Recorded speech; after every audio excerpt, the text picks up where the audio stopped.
Salut, j'espère que vous allez bien, c'est Traël. Si tu attends le jour que tu seras prêt pour faire quelque chose, sache que tu ne feras rien. Plusieurs personnes vivent, meurent l'un de leur destin parce qu'ils remettent à demain ce qu'ils sont censés faire aujourd'hui. Et pourtant, nous avons notre exemple qui est Dieu. Dans le vide, couvert par les noirs en plus, il a tout créé. Dieu n'avait pas vu la lumière pour créer la lumière. Alors pourquoi toi tu veux avoir de l'argent pour commencer ton commerce? Dieu on n'avait pas appris sur la notion de la lumière pour dire que la lumière soit. Pourquoi toi alors tu attends qu'on t'apprenne l'entrepreneuriat pour commencer à vendre ou bien à faire quelque chose, qu'on t'apprenne les mariages pour te marier?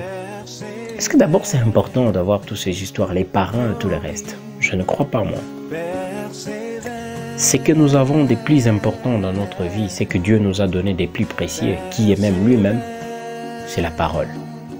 Notre parole peut être notre enseignant. Notre parole peut être notre force. Notre parole peut être notre débit. Si notre parole est associée à notre motivation, on arrive à faire de grandes choses. J'aimerais que tu t'élèves là où tu es, tel que tu es, dans la même position de faiblesse que tu es, que tu te dises que je commence à faire ça. Et commence à associer à ça la motivation et tu vas y arriver. Si tu attends qu'on te donne de l'argent, qu'on te donne de l'espace, qu'on te fasse ici pour faire quelque chose, sache que tu es un faible. La plupart des gens que nous envions aujourd'hui, c'est là que vous enviez, vous dites qu'ils sont meilleurs, qu'ils sont vos idoles. Sache qu'ils ont commencé dans le vide, dans les néants. C'est la motivation qui a précédé le capital et tout le reste. Commence quelque chose. Poursuis quelque chose, a un but dans la vie et tu verras que tu vas réussir. Ne te dis pas que c'est trop, ne te dis pas que ça exige trop, non. Beaucoup de personnes, tu vas voir, tu n'as rien. Tu n'as même pas 1000 francs, mais tu veux commencer à déposer des 10 000 $, des 100 000 $, d'1 million de dollars. Mais tu es fou.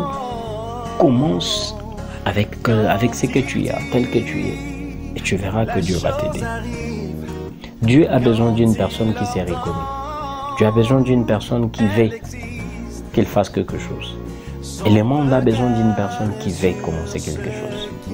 Sans aide, avec aide, mais il commence d'abord. Les autres vont le suivre après. Tous ces gens qui ont inventé des histoires, qui ont présenté des projets et ont été financés, on ne les a pas financés avant de commencer. C'est d'abord qu'on commence et qu'on trouve le financement. Même Dieu bénit quand on commence les premiers pas. Les enfants, nous avons l'exemple de nous-mêmes les hommes. Quand nous naissons, nous sommes plus petits. Ce n'est pas l'enfant ne commence pas direct. Plutôt, c'est pas la maman qui commence directement à donner l'enfant né comme ça. Et maman directement commence à lui donner les laits maternels. Mais c'est l'enfant qui cherche. Il peut pousser des cris de joie. Il peut pousser plutôt des cris de détresse. Et la maman lui donne. Même pour marcher, c'est l'enfant qui commence les petits pas. En plus, au-delà de ça, Dieu associe la force avec les temps.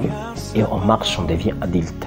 Parler même, on commence par bégayer. Personne commence normalement. Toi aussi, tu peux commencer faiblement. Commence tel que tu es. Commence là où tu es. N'attends pas que tu es ça pour faire ce que tu veux faire. Fais là où tu es avec ce que tu as. Et tu verras que le reste viendra de soi. Merci et prière de vous abonner sur ma chaîne.